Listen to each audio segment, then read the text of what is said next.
This is the story of Tummi and the Dragon. You can read along with me in your book. You will know it is time to turn the page when you hear the chimes ring like this. Let's begin now. Under the forest floor of Gummi Glen lie miles and miles of unexplored Gummi tunnels. So one day, Tummi and Zummi decided to have a little look around. As they cautiously walked through the dark hallways, Zummi held up a lantern. Just think, Tummi. No gummy bear has been down this tunnel in 100 years. Tummi tugged at a stuck door. I hope we find a kitchen. The door suddenly gave way, and the two bears fell through. They tumbled into a large cavern-like room. Tummi sat up in front of a tall machine that had a coiled spring and a big metal foot. Wow, what's this? Zummi read a dusty sign on the contraption. Look, this was built by the great gummies themselves. Tummi, where'd you go, Tummi? Zummi looked up to see Tummi in the driver's seat of the machine, playing with the buttons and levers. Great gummy berries. Don't fool with it, Tummi. Oh, this is so old it probably doesn't even work. See? Nothing happens. Yeah! The contraption shot high into the air. The machine started back toward the ground, and the big metal foot almost crashed down on Zummi. Then it sprang back into the air. Switch it off, Tummi. I can't. Help! Each time it landed, the machine bounced higher and higher. Finally, it crashed up through the ceiling and into the forest above. Zummi swigged his gummy berry juice and bounced after his friend. Don't worry, Tummi. I'll save you. The machine hopped crazily through Gummi Glen, leaving large footprints with each earth-shaking bounce. Zummi finally caught up and bounded alongside. He pulled and tugged on the door, but it was jammed. Between bounces, poor Tummi called out to him. I'm not having a good time. Hang on, Tummi. I'm gonna get help. Below, in the Gummi kitchen, Grammy was tasting a bowl of porridge. Suddenly, the ground shook, and the porridge splashed all over her face. Down the hall, Gruffy was relaxing in a warm bath. He and the bathwater shot out of the tub, then sloshed back down.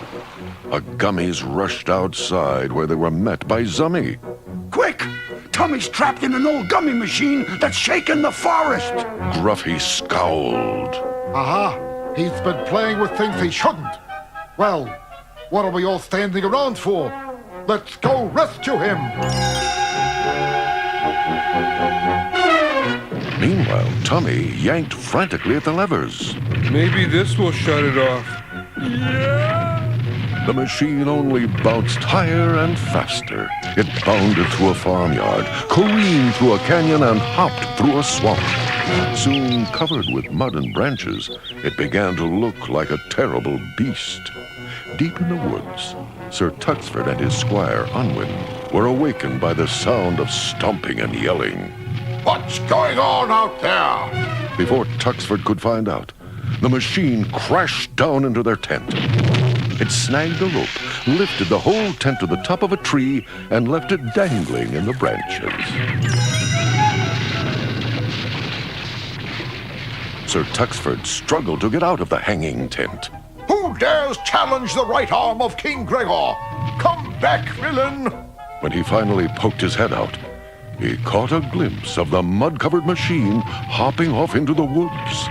It's a dragon! Suddenly, the branch snapped and the tent crashed to the ground. The frightened knight and his squire raced back to Dunwyn Castle. Tuxford dashed into the castle, still in his long underwear. Help! There's a dragon in the woods! Unwin, wrapped in what was left of the tent, nodded in agreement. King Gregor stepped into the courtyard. Is this one of your tall tales, Sir Tuxford? There hasn't been a dragon in Dunwyn for ages. But it's true, Your Majesty. Fierce and enormous he was, on my honor as a knight. Tuxford pulled the tent from Unwin and held it up for the king to see. If you don't believe me, just look at this. A giant footprint. Gregor motioned to his knights. This calls for action, men. Tuxford pointed to the forest. Fellow knights, we must sally forth to slay yon dragon. This very day we shall lay the beast at the king's feet.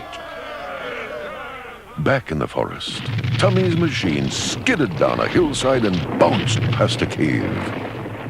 Deep inside, a pair of glowing yellow eyes narrowed. Steam hissed from the corners of a gigantic mouth. Tummi had awakened a real dragon. But as the beast stepped into the daylight, it didn't look beastly at all. It was a friendly lady dragon. Ooh, another empty day.